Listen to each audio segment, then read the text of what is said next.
ਅਸੀਂ ਪੁੱਛਦੇ ਰਹੇ ਹਾਂ ਸਾਡਾ ਬੱਚਾ ਕਿਦੇ ਸਮੁੰਦਰ ਖਾ ਗਿਆ, ਕਿਹੜੀ ਚੀਜ਼ ਖਾ ਗਈ ਹੈ, ਸਾਡਾ ਬੱਚਾ ਕਿਧਰ ਗਿਆ। ਜਿਸਲੇ 12 ਤਰੀਕ ਹੋਈ ਹੈ ਨਾ ਇਸ ਮਹੀਨੇ ਦੀ ਜੀ, ਉਹਲੇ ਸਾਦਰ ਫੋਨ ਆ ਗਿਆ ਕਿ ਬੱਚਾ ਤੁਹਾਡਾ ਫੌਤ ਹੋ ਗਿਆ। ਬੋਰਡ ਕੇ ਅਸਾਂ ਆਖਿਆ ਤੁਹਾਡੇ ਸਾਡੇ ਤਾਂ ਜਹਾਜ਼ ਦੀ ਗੱਲ ਆਈ ਜੀ, ਸਮੁੰਦਰ ਹੀ ਤੁਸੀਂ ਦੱਸੋ ਆ ਤਾਂ ਅਸੀਂ ਬੱਚਾ ਗਲੀਏ ਹੀ ਨਾ।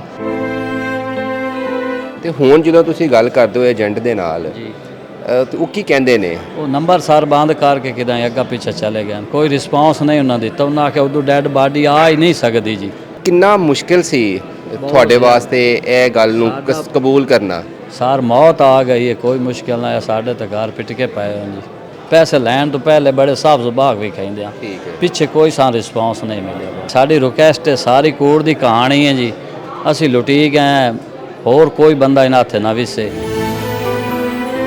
बहुत सारे लोगों ने शायद बोयरा रूम की जो बिफरती हुई मौजें हैं, जो लहरें हैं, वो नहीं देखी, पर मैंने वो देखी हैं। वो ऐसी हैं कि आप किनारे पे भी खड़े हों तो आपको डर लगता है। डॉक्टर्स की जो रिपोर्ट है उसके मुताबिक वो बच्चे को जो डेथ हुई है वो लंग्स में वाटर जाने की वजह से हुई है, और इसकी बॉडी जो इन्फॉर्मेशन पहुंची है कि मेन बोर्ड से निकाल के स्पीड बोर्ड में डाली गई थी ताकि इसको ट्रांसपोर्ट करके कहीं और जगह पे छोड़ दिया जाए।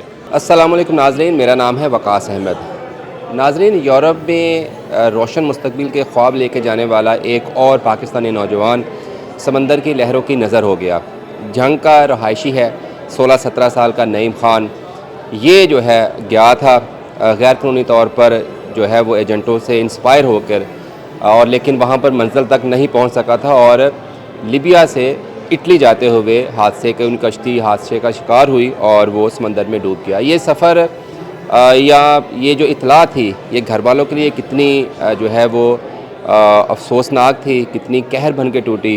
उनके वालिद हमारे साथ मौजूद हैं। फिर इससे भी बढ़कर कि नईम की बॉडी को तलाश करना, फिर पाकिस्तान लाने के लिए किस कठिन मराहल से गुजरना पड़ा।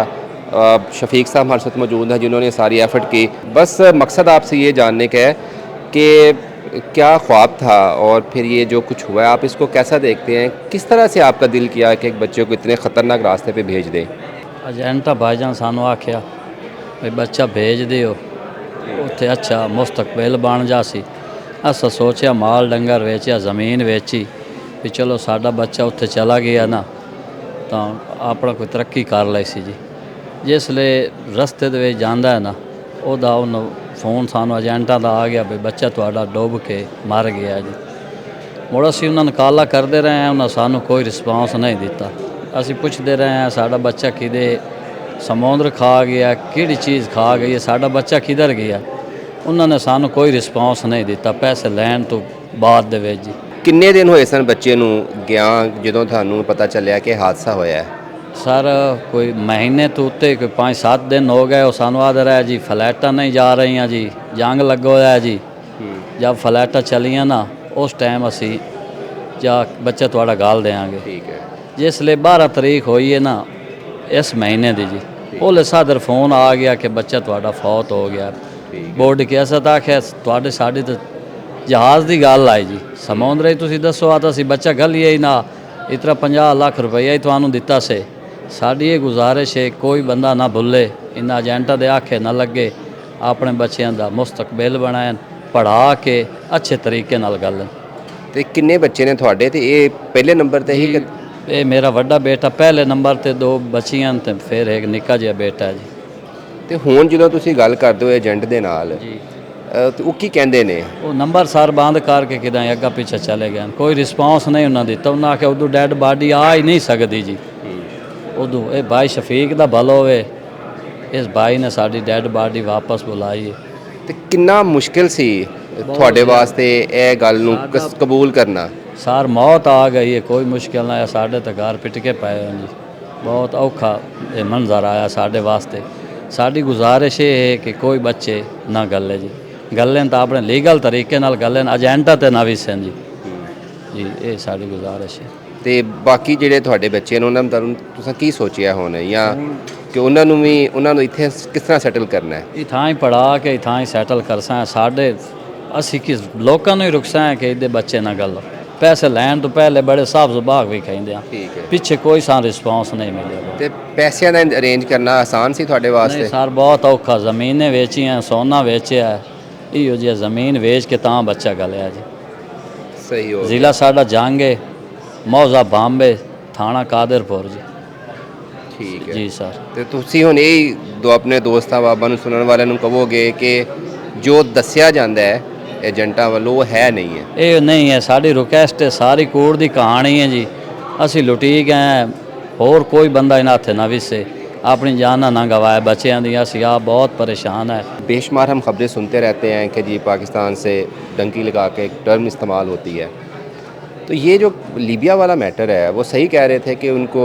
यही कहा जाता है कि अगर कोई हादसा हो जाए तो बॉडी वापस आना नामुमकिन है तो आप तक क्योंकि आप कांटेक्ट में थे लीबियन हुकाम के भी पाकिस्तान में भी तो ये माजरा हुआ क्या था हादसा क्या पेश आया जी बेसिकली मुझसे जो रब्ता किया गया था वो इनके फ़ादर ने ये बच्चे के जो फ़ादर है इनने और मेरी फैमिली के थ्रू इन्होंने रब्ता किया था और हुआ ये है जो अभी तक की जो मेरी असेसमेंट है या मेरी आप कह लें इन्वेस्टिगेशन है कि जब वो बोट लीबिया से इटली जा रही थी सो बहुत सारे लोगों ने शायद बहरा रूम की जो बिफरती हुई मौजें हैं जो लहरें हैं वो नहीं देखी और मैंने वो देखी हैं वो ऐसी हैं कि आप किनारे पे भी खड़े हों तो आपको डर लगता है जब समुंदर पूरा अपनी जोबन में होता है और ये मेरा ख्याल में इसी तरह का कोई वाक़या था कि जब बोट जा रही हो इटली के लिए और वो आगे से जो लहरें हैं पानी की वो इतनी शदीद हों और उनको बोट को वापस करना पड़ा और जब वो बोट वापस हुई है जो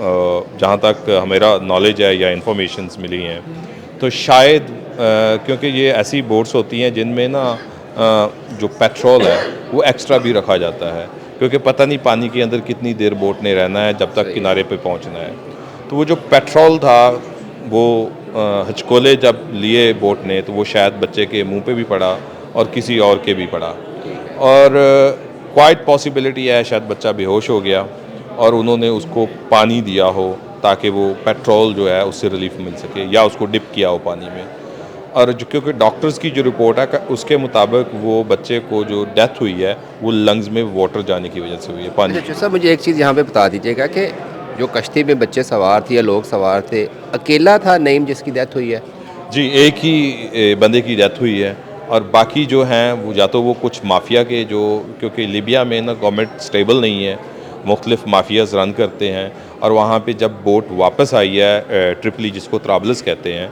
वहाँ पे वो कुछ बच्चे जो सुना गया है कि कुछ जो माफिया है उसके हाथों चढ़ गए हैं शायद कुछ वहाँ की गवर्नमेंट के हाथे हूँ जो जेल में हूँ शायद पॉसिबिलिटी है और इसकी डेथ हुई है और इसकी बॉडी जो इन्फॉर्मेशन पहुँची है कि मेन बोट से निकाल के स्पीड बोट में डाली गई थी ताकि इसको ट्रांसपोर्ट करके कहीं और जगह पे छोड़ दिया जाए तो शायद ऐसा ही हुआ है और जो रिकवरी हुई है इसकी स्पीड बोट से हुई है और बॉडी की और जब इन्होंने मुझसे रब्ता किया मेरे जो लिंक्स थे क्योंकि मैं तो लंदन में एज अ क्रिमिनल लॉयर काम करता हूँ और कुछ हमारे क्लाइंट्स होते हैं अक्रॉस द ग्लोब और मैंने उनको से रब्ता किया और वहाँ तक हम लिबियन हाई कमीशन तक भी पहुँचे और जो बाकी जो अथॉरिटीज़ थी लिबिया में वहाँ तक भी पहुँचे और उन्होंने हमारी काफ़ी असिस्टेंस की और यहाँ तक कि उन्होंने बॉडी को लोकेट करने में और फिर उसकी आइडेंटिफिकेशन और इसमें एक बात मैं बड़े वसूख से कहूँगा कि जो हमारा पाकिस्तानी हाई कमीशन वहाँ पे एम्बेसी हमारी है ट्राबलस में उन्होंने बहुत तावन किया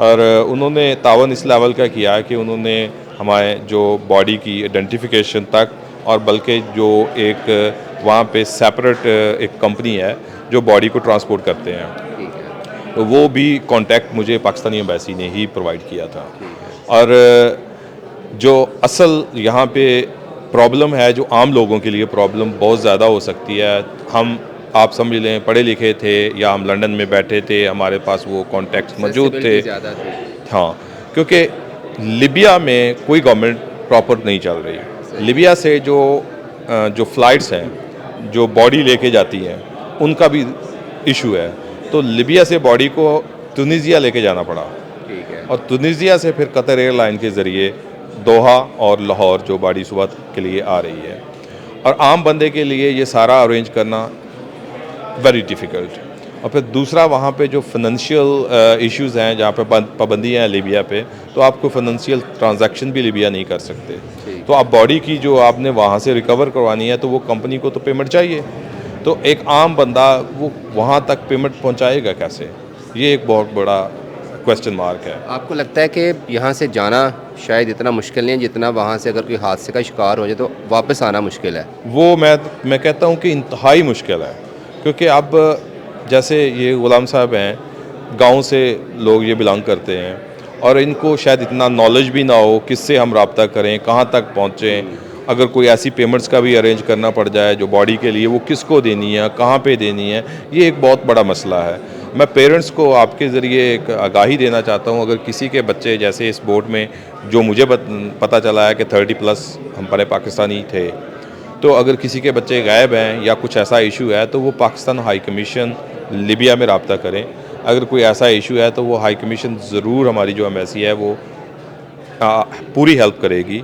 और ये उन पेरेंट्स के लिए शायद एक सुकून का जो वहाँ से उनको सांस मिले, कि उनको अपने बच्चों की वेयर अबाउट्स का पता चल जाए। तो सर, आप उनके काफ़ी क्लोज से चीज़ों को देख के आए हैं, क्यों ये रूट चुना जाता है जो ये एजेंट्स माफिया है उनकी तरफ से? जब इतना ख़तरनाक रूट है तो फिर लीबिया से समंदर के ज़रिए क्यों ट्रांसपोर्ट करने की इसकी सबसे बड़ी रीज़न ये है कि लीबिया में गवर्नमेंट स्टेबल नहीं है।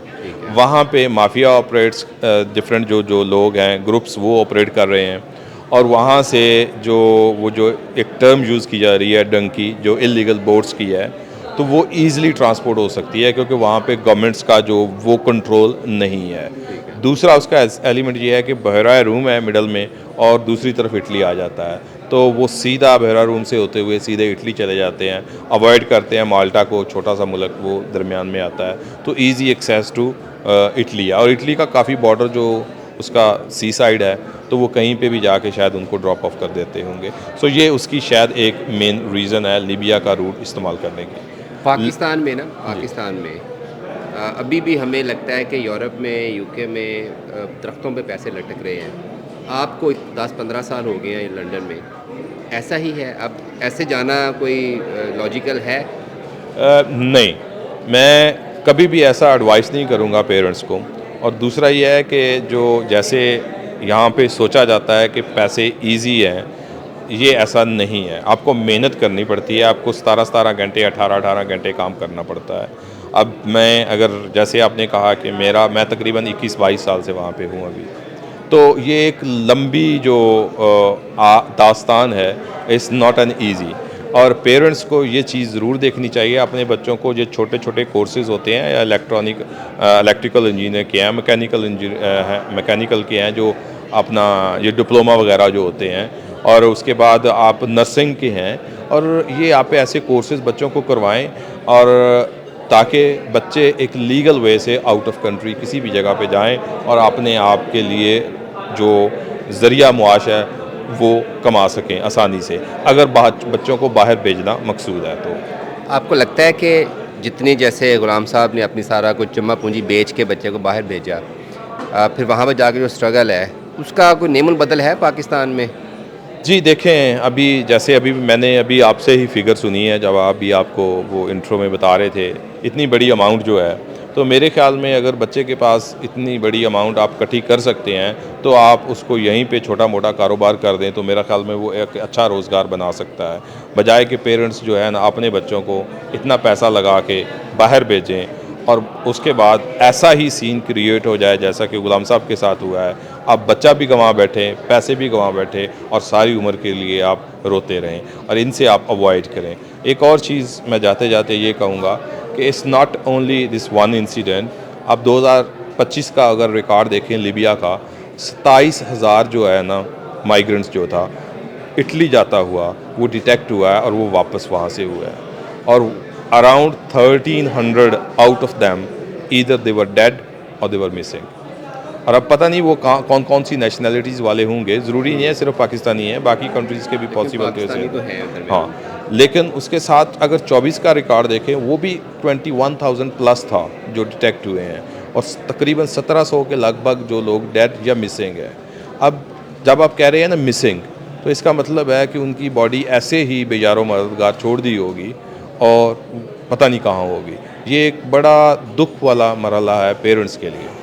बिल्कुल ऐसा ही है। और गुलाम साहब की बात और शफीक साहब की बात से यही अखज़ किया जा सकता है कि अगर हम 50-60 लाख एजेंट को दे सकते हैं तो उसमें हम अपने बच्चे को पाकिस्तान में ही इस काबिल बना सकते हैं कि वो कानूनी तौर पर दुनिया में कहीं भी हुनर के साथ जाकर अपना मुस्तकबिल शुरू कर सकता है, बजाय कि एजेंट के ज़रिए एक ऐसे रास्ते पर चले जाए जहाँ पर शायद जाना तो मुश्किल है लेकिन वहाँ से आना इंतहाई मुश्किल है।